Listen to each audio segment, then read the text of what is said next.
Friends, welcome to Ramas Yummy Kitchen. இன்றைக்கி நம்ம ஒரு டேஸ்டியான ரோட் சைட் காளான் தான் எப்படி பண்ணுறதுன்னு பார்க்கலாம். இந்த ரோட் சைட்லாம் இருக்கிற தள்ளுவண்டி கடையில் காளான் வந்து ரொம்ப டேஸ்ட்டாக இருக்கும். அதே சமயம் சில ரெஸ்டாரண்ட்டில் கூட நல்லாயிருக்கும். அதை வந்து இப்போ நம்ம ஃப்ரெஷ்ஷாக சூப்பராக செய்யலாம். ஒரு பெரிய பவுலில் 1 கப் வந்து சின்ன சின்னதாக கட் பண்ண கோஸ் எடுத்துக்கிறேன். 2 கப் வந்து மஷ்ரூம் எடுத்துக்கிறேன். நீங்கள் வந்து கோஸோட மஷ்ரூம் வந்து அதிகமாக போட்டிங்கன்னா நல்ல டேஸ்ட் நல்லாயிருக்கும். இப்போ இது கூடவே இது பிளெண்ட் பண்ணுறதுக்கு நல்லா பிளெண்டிங் ஆகிறதுக்கு 1 கப் மைதா மாவு,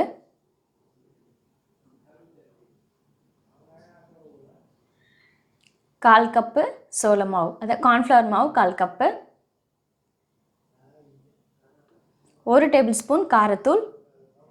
நான் வந்து காஷ்மீரி சில்லி பவுடர் எடுத்துக்கிறேன். உங்களுக்கு எப்படி காரமோ அதுக்கு தகுந்த மாதிரி சேர்த்துக்கோங்க. 1/2 டேபிள் ஸ்பூன் சீரகப்பொடி, 1/4 teaspoon chicken masala. Chicken masala கண்டிப்பாக அதை சேர்த்துக்கோங்க, ரொம்பவே சூப்பராக இருக்கும். 1/4 டீஸ்பூன் மிளகுத்தூள். இப்போது இதுக்கு தேவையான அளவுக்கு உப்பு சேர்த்துக்கலாம்.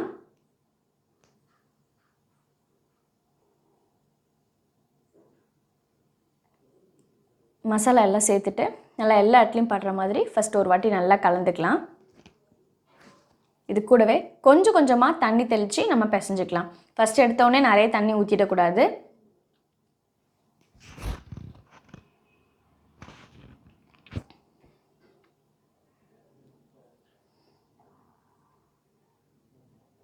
இந்த மாதிரி கலந்து பார்த்துட்டு இன்னும் கொஞ்சம் தண்ணி சேர்த்துட்டு இந்த மாதிரி பதத்துக்கு வர மாதிரி நம்ம கலந்துக்கணும்.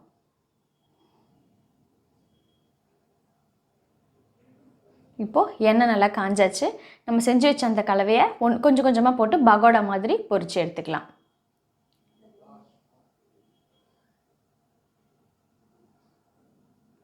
இப்போது இந்த அளவுக்கு மேலே நல்லா கிறிஸ்பியாக வரும். நல்ல நுர அடங்கினதுக்கப்புறம் நம்ம எடுத்துடலாம். இப்போ நம்ம எல்லாத்தையும் நல்லா பொரித்து எடுத்துட்டோம். இப்போ அடுத்ததுக்கு கிரேவி பண்ணிடலாம். பேனில் ஒரு 2 டேபிள் ஸ்பூன் எண்ணெய் விட்டுட்டு பொடியாக கட் பண்ண வெங்காயம் 2 கட் பண்ணி வச்சுருக்கேன். அதை நல்லா சேர்த்து இப்போ வதக்கிக்கலாம். கூடவே 2 பச்சை மிளகா, ஒரு 1/4 டீஸ்பூன் இஞ்சி பூண்டு பேஸ்ட்டு,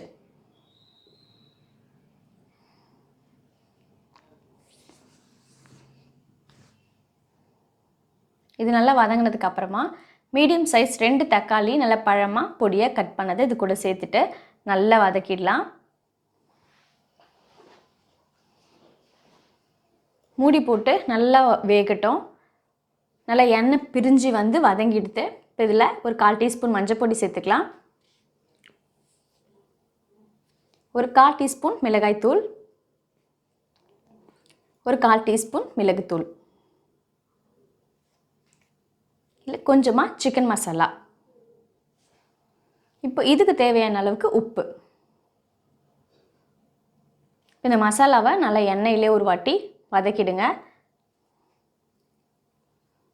வதக்கிட்டு கொஞ்சமாக தண்ணி சேர்த்துக்கலாம். நிறைய தண்ணி ஊற்றிடாதீங்க, திட்டமாக கொஞ்சமாக தண்ணி சேர்த்துட்டு நல்லா கலந்துட்டு உப்பு காரம் எல்லாம் கரெக்டாக இருக்கா அப்படின்னு பார்த்துட்டு இதை மூடி போட்டு ஒரு 5 நிமிஷம் கொதிக்கட்டும். இப்போ நல்லா கொதிச்சாச்சு. நல்லா எண்ணெய் மேலே பிரிஞ்சு அழகாக மிதக்குது. ஒரு வாட்டி நல்லா கலந்து நல்லா வாசனை வருதா பார்த்துட்டு இப்போ இதில் வந்து நம்ம பொரித்து வச்ச மஷ்ரூமை இதில் சேர்த்துடலாம்.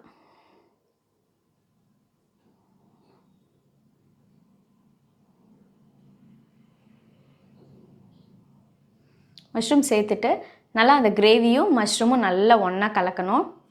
கலந்துடலாம்.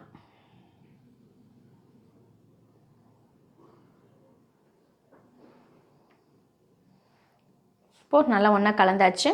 ரொம்பவே இப்போ வந்து நம்ம ரெண்டும் சேர்ந்து நல்லா கொதிக்கணும். நல்லா கொஞ்சமாக தண்ணி சேர்த்துட்டு திருப்பி நல்லா கலந்துட்டு கொதிக்கட்டும். இது கூடவே கடைசியாக இறக்க போகிற நேரத்தில் ஒரு 1/4 டீஸ்பூன் சோயா சாஸ். இப்போ இந்த சோயா சாஸ் சேர்க்கும் போது அதோட டேஸ்ட் இன்னும் நல்லாயிருக்கும். கடைசியாக கொத்தமல்லி தழை தூவிடலாம். சூப்பராக காளான் ரெடி.